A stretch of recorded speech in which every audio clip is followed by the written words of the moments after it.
And now I would like to introduce our next speaker on our panel. Dr. Taramurthy is professor of accounting and finance with over 25 years of teaching and research. He is currently in the Department of Management Studies, School of Management in Pontchartrain University, and entrepreneurship is a very close issue to her heart. Dr. Taramurthy will be speaking on fearless entrepreneurial leadership in navigating post-COVID. Dr. Taramurthy. Thank you, Dr. Nikki Fraser. And first of all, I thank Professor Sunita Sengupta for this wonderful opportunity to me. So going to the topic, fearless entrepreneurial leadership to navigate post-COVID times.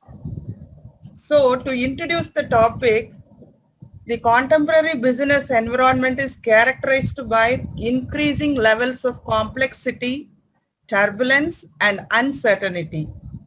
For organizations to survive and thrive in this environment, they need to become more agile or adaptive. This is not merely a matter of developing an appropriate strategy and organizational structure, but also of leadership. Whatever label one attaches to it, at the core of the kind of leadership that is needed to navigate this turbulence lies the leader's ability to instill a predominant culture of collaboration, both inside the organization and between the organization and its key stakeholders. See, because of our hardwired tendency towards competition, collaboration appears to run counter to our intuitive responses when we are faced with the crisis, uncertainty, or threats. Moving from competition to collaboration is therefore not merely a matter of acquiring a new skill set or process expertise, important as those are, but primarily a matter of fundamentally changing mental models or mindsets. We have leadership theories, authentic, servant, spiritual, transformational leadership theories, which are situated within the spiritual paradigm, and they differ from classical leadership theories. These theories share similarities in so far as they emphasize personal value, transparency, and service to others, taking personal responsibility, self-awareness, and personal development. Luthans and Avoilio claim that authentic leadership is derived from positive psychological capacities and a highly developed organizational context. This leads to increased self-awareness and self-regulated positive behaviors by leaders and followers and promotes personal development. Authentic leaders are those individuals who are characterized by self-acceptance, being true to who they are, and owning their personal experiences. Again, authentic leadership has gained prominence due to its emphasis on leaders who are transparent and have a strong ethical dimension. Authentic leaders are described as those who are deeply aware of how they think and behave and are perceived by others as being aware of their own and others' values, moral perspectives, knowledge, and strengths. George argues that business journalists, the media, and the Hollywood have played strong ego-driven leaders on a pedestal and celebrate such personalities. However, it is precisely this type of leader who is at the center of leadership crisis in the world. Now, coming to the leadership challenges posed by COVID. Today, businesses operate in an environment characterized by turbulence, uncertainty, rapid technological, social, political changes, unlike anything we have experienced before, and in which the old models are becoming obsolete. This new environment is often referred to as VUCA environment, a term first applied to military strategy after the end of the Cold War, but that has become a trendy managerial acronym for volatility, uncertainty, complexity, and ambiguity. The result is flux, instability, paralysis, doubt, dualities, distress, and increased levels of unresolved conflict. The VUCA environment affects not only businesses, but all levels of society and its institutions. In this environment, traditional leadership styles fail to deliver the innovation and entrepreneurship that is required to remain competitive. In the midst of COVID-19 pandemic, the topic of crisis management and fearless entrepreneurial leadership are at the forefront in business conversations worldwide. The crisis management helps in focus on the immediate high stake issues we are all facing and useful in the short term. But it needs a fearless entrepreneurial leadership to navigate through the crisis towards a building sustainable post-COVID. Many organizations are still stuck in reacting to the immediate crisis. Reaction is only the first stage of a multi-stage game. The urge to minimize damage will never, for example, result in designing creative strategies to address new needs and shape the emergence of new market segments. To balance crisis management with thinking holistically about the crisis and its aftermath, leaders need to reframe their thinking and action appropriately as each phase unfolds. There are 5 distinct styles of problem solving: classical, that is plan driven; adaptive, that is iterative experimentation and adjustment; shaping, co-evolution and collaboration; fourth is visionary, that is creative; and fifth is renewal, that is turning around. Each style requires adopting the right model, tools, metrics, behaviors, and leadership styles to effectively respond to the situation at hand. Organizations facing COVID-19 need to create temporal ambidexterity, that is the ability to switch and apply different problem-solving styles over time. First, we need to react urgently and pragmatically to the crisis using a renewal approach. But after this reactionary phase, we need to implement planned measures to manage cash burn in the now inevitable economic downturn using a classical style.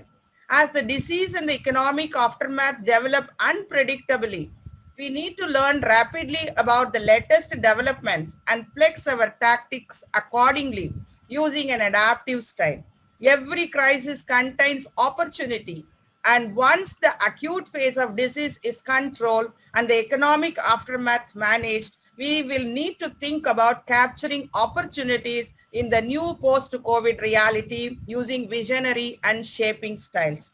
So this broadening of how we think about and manage the crisis and the opportunity will need to take place at multiple levels: the individual level, the company level, the industry level, the country level, and at the global level. The unprecedented nature of this great pass means that few companies and managers will have experienced such a rapid succession of problem-solving styles. Coming to fearless entrepreneurial leadership, the roles and responsibilities of business leaders have dramatically changed in the past few months. Before COVID-19, CEOs and other executives in high-growth companies were focused on fostering innovation, driving revenue, gaining market share.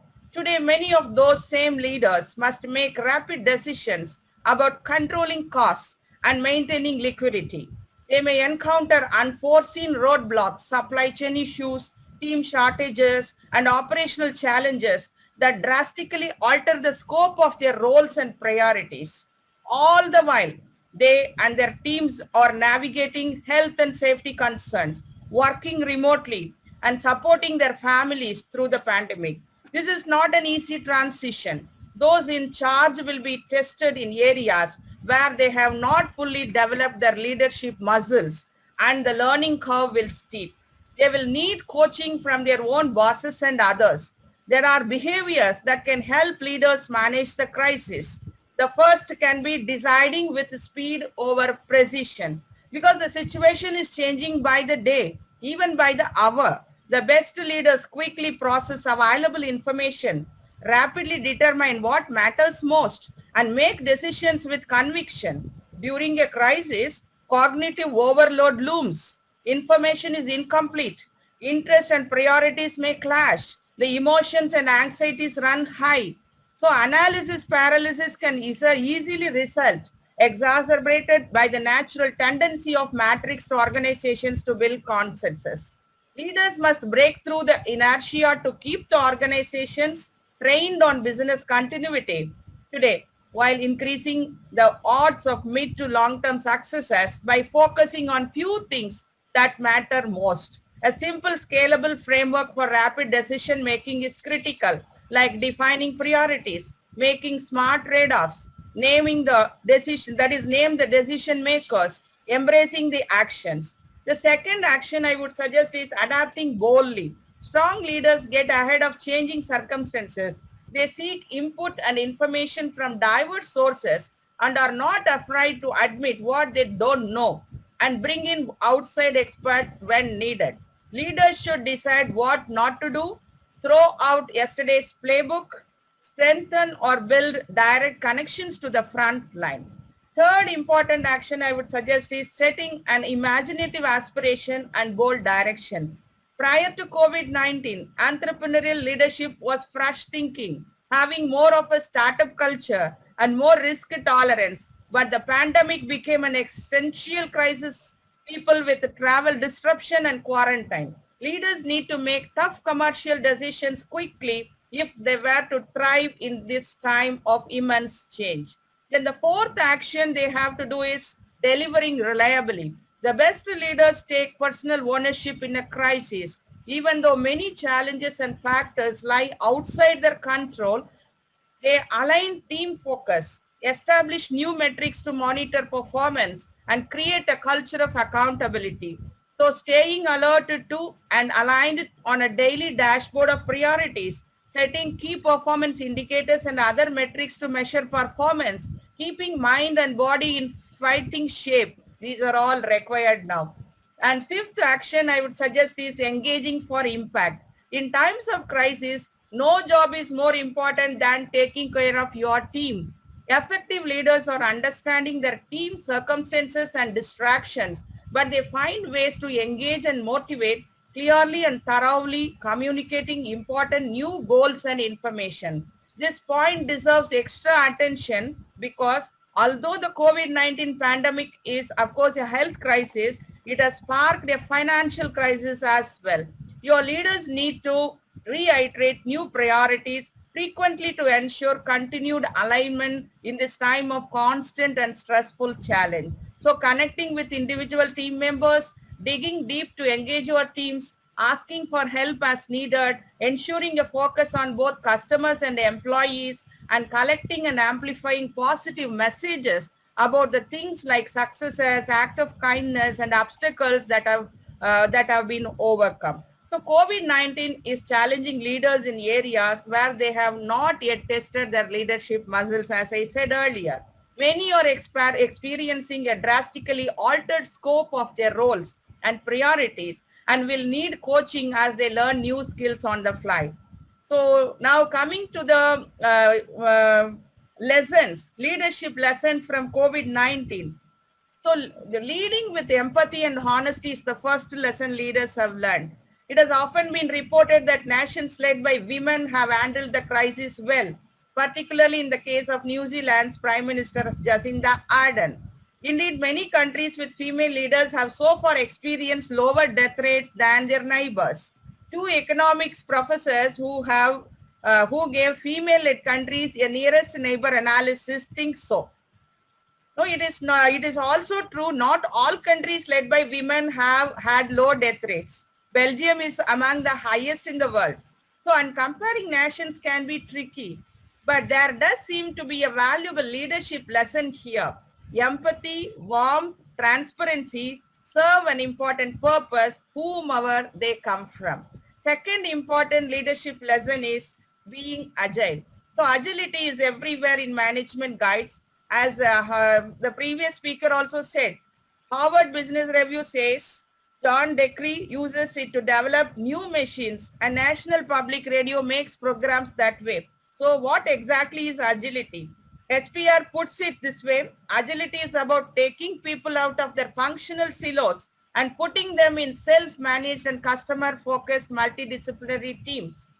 The trouble is, leaders might be ones holding back agile gains. HR consultant Mercer says 78% of the employees say they are ready to reskill. Executives believe only 45% of their workforce can adapt. Again, Mercer calls this mental block. It also thinks agility will dominate management discussions this year as companies look to rebound and reinvent. And third important lesson is valuing people. Businesses that have managed to ride out COVID-19 storm need to ask themselves how they did it. Pure foresight and an agile mindset have been vital, but so has been attending to assets on which organizations are built, that is their people. The best leaders have already been doing this, often using Dr. Tarmuti, another few. thank you One so minute. much. Yeah, I think that this is a really good place for us to. Quote, the contemporary world and the business environment is characterized by increasing levels of that complexity. One thing I have to tell every leader out there is that we are at this strategic inflection point for our opsonization. What we decide and do now will have decades of consequential impacts. As Mark Twain rightly said, 20 years from now, you will be more disappointed by the things that you did not do than by the ones you did so. So throw off the bowlines, sail away from the safe harbor, catch the trade winds in your sails, explore, dream, and discover. With these few words, thank you for the opportunity. Thank you, Nikki Fraser and other participants for patient listening. Thank you. Thank you so much, Dr. Tarmuti. Those words of wisdom that we talk about organizational leadership in public policy and administration, and I know it is a very, very important topic.